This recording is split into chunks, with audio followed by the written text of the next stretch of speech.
दर्द में बानी तो कहतानी हो, दिल के दर्दिया हम सहतानी हो। दर्द में बानी तो कहतानी हो, दिल के दर्दिया सहतानी हो।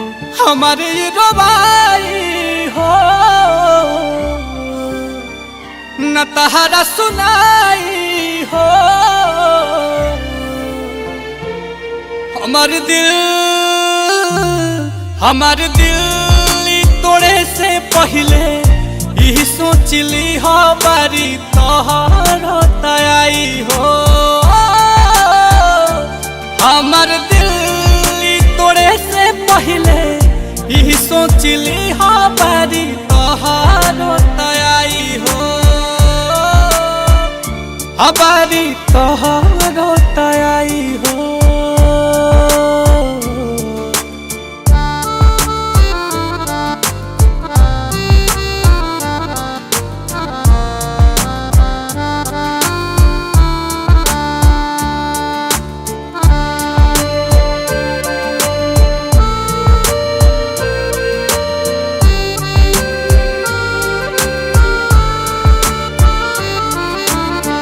ओही दिन बुझाई तहरा कीमत ही प्यार के, तोहरो के जाई के हो जब ठोकर मार के।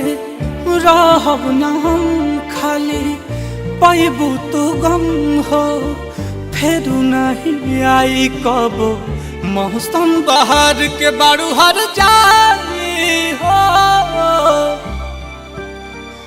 कैलू बेवफाई हो। हमार दिल तू तोड़े से पहले यही सोचली हो बारी तारो तयाई हो। कि हमार दिल तू तोड़े से पहले यही सोचली हो बारी तारो तयाई हो। बारी तोहर तयाई हो।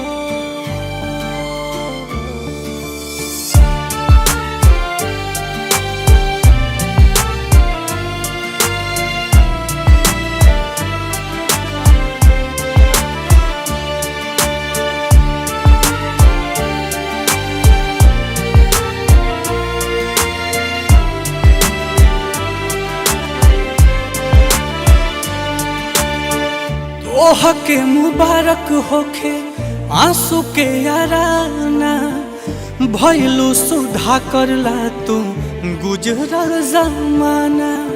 खुद से ही खुद के वजूद के मिटाइब, होई है नील कमल नहीं दोबारा दीवाना। दिखी न परछाई हो तयख भर जाई हो।